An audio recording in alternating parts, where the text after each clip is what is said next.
তারা আতঙ্কিতভাবে হাজার হাজার গুলি করছে, তারপরও আমরা দমে যাই নাই ওদেরকে। তাদের ন্যায় ছিল যে মাইরে ভালো বানাতে, সেহেতু তারা এক গুলি করছে, তখন আমি একটু সামনে যায় করছি। এই দেখার পাশাপাশি আরো দুটো প্রাইভেট হসপিটাল ছিল রুটসার পাশ দিয়েই, তারা আমাদের দেখে গেট বন্ধ করে দিচ্ছে।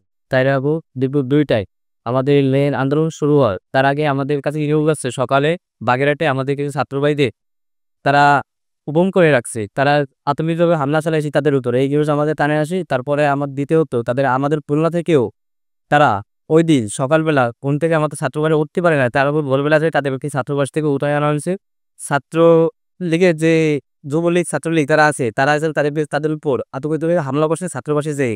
তা আমরা সেই পদক্ষেপে আমরা 4 আগস্ট যে পদক্ষেপ নিয়েই দিচ্ছি যে আমরা আজকে খুলনা স্বাধীন করে ছাড়বো, তাদের যা যে কজনের জীবন যা রক্ত যেন আমরা সবাই প্রস্তুত ছিলাম। সেই হিসাবে আমাদের ছাত্রবাদীদেরকে আমরা আচরণের একটু পর পর তালুকদার আব্দুল খালেক তাদের বাসার সামনে যাই আমরা তাদের তো উদ্ধার করার জন্যে। তার বউ হাবিবুল নাহা সে ছাত্রলীগে এবং যুবলীগে বাগেরহাট থেকেও লোক নিয়ে এসে তাদের বাসার সামনে তাদের দেশীয় অস্ত্র মানে যাবতীয় যা আছে তাদেরকে নিয়ে ফিক করে রাখছে, তাদের বাসা আশেপাশে যেন আমরা না দেখতে পারি। তার সামনে 25-30টা পুলিশ প্রশাসনের লোকও ছিল গার্ড, তারা আতঙ্কিতভাবে হাজার হাজার গুলি করছে, তারপরও আমরা দমে যাই নাই ওদেরকে। হাজার হাজার পরিমাণ তাদের গুলি শেষ নাই, তারা যেহেতু থামছে তারপরে ছাত্রলীগ যুবলীগ তারা ছিল, তারা ওই দেশীয় অস্ত্র নিয়ে আমাদের দাওয়া পাল্টা দেওয়া করছে। তারপর আমি থেমে যাই না, তারপর পুলিশ দেখছেন যে এরা যাওয়ার মতো ছেলে না, তারপর তারা সিলিন্ডার করছে আমাদের সামনে, সিলিন্ডার করে ডাক দিছো যে তোমাদের দাবি কি। তা আমরা তাদেরকে যে বলছে প্রথম হচ্ছে যে আমাদের ছাত্র ভাইদের আপনি গুম করে রাখছেন, যাদেরকে আটকে রাখছেন তাদেরকে ছেড়ে দেয়। তারা বলছে যে এটা তো কোনো কথা না, তোমাদের কথা তো আমরা শোনার জন্য ডাক দিই নাই। ওবার তাদের কথা শুনে আমরা বুঝতে পারছি যে কোনো গোলমাল আছে পাশে। পাশে তাকাই দেখি পুলিশ হিলিং রোড দিয়ে দাঁড়াই আছে।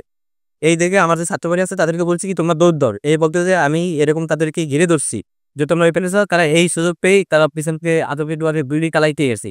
কালাতে তাদের এক পর্যায়ে সে আমাকে মানে দেখছি যে মেন ওই কালাসটা সব ওই এর জন্য আমার তাগে করে আমার উপরে গুলি চালাইছে একদম 5 মিটার কাছ থেকেই। 5 মিটার এই জায়গাতে একটু 5 মিটার দূরত্ব বোঝার কাদের ন্যায় ছিল যে মাইরে ভালো বানাতে, সেহেতু তারা এক গুলি করছে, তখন আমি একটু সামনে যায় করছি সেহেতু আর তারা বেড়ে পায়নি আমাদের।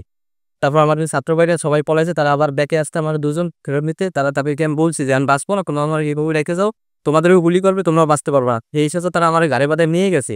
সামনে ছাত্রলীগ যুবলীগ সবাই ছিল, তারা আমাদেরকে ওই অবস্থায় দেওয়া দিয়েছে, তারা আমার ওই অবস্থায় না খেলাই রেখে গাড়ি করে গলি গলি দিনে বেরোয়েছে। পরে রূপসা যে মেডিকেল ছিল প্রাইভেট মেডিকেলগুলো ওইখানে সামনে গেছি, যাওয়ার সাথে সাথে তারা বলছে যে স্টুডেন্ট এবং যারা গুলিবিদ্ধ তাদের জন্য চিকিৎসা হবে না।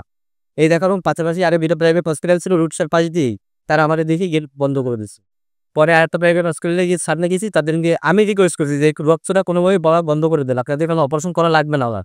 তারা সেই আমাদের রাস্তার উপরে ফালায় কোনোভাবে ব্যান্ডেজ করে দিয়ে পরে এক কত থেকে আমার 250 পাঠাচ্ছে। 250 পাঠানোর পর ওইখানটা শেখ সুজোর ওই হসপিটালে ভর্তি ছিল 250 গেটে। সে তার ছাত্রলীগ যুবলীগ যত কর্মীরা ছিল সব এই হসপিটালে তার সামনে কোটেশন দিচ্ছিল এই সময়। সেহেতু আমি দিল্লিবিদ্ধ অবস্থায় আছি, যে নিউজটা তাদের কানে গেছে, এই জন্য ডাক্তার আমার চিকিৎসা করবে না। তারা বলছে আপনার চিকিৎসা করলে আমাদের জীবনে হুমকি দিচ্ছে, তারা যে আমাদের জীবন থাকবে না, আমরা যদি কোনো গুলিবিদ্ধ বা স্টুডেন্টের চিকিৎসা করি। সেই জন্য আমার 4 ঘন্টা ধরে এখানে খালাই রাখছে। খালাই রাখার পর একদিন রাত 11টার সময় একটা ডাক্তার আসার পর তাদের আমি রিকোয়েস্ট করছি অবস্থায় যে তো না বাঁচলেও সমস্যা নাই, আপনি আমার কোনোভাবে গুলিটা বের করবেন। সেই অবস্থায় আমার এই সজাগ অবস্থায় কিটের ভিতরে হাত ঢুকাই দিয়ে ওই অবস্থায় গুলি বের করে দিয়ে আমার সজাগ রাখা অবস্থায় ওইভাবে আমার সেলাই করে দিচ্ছে। তাও আমি একটু ইচ্ছে ছিল যে আমি বাঁচতি, সেই আসে তাদেরকে কিছু বলি না। তারপর আমরা ওইভাবে করে রাস্তার কোনায় থালাই রাখছে করবো রাত্রে।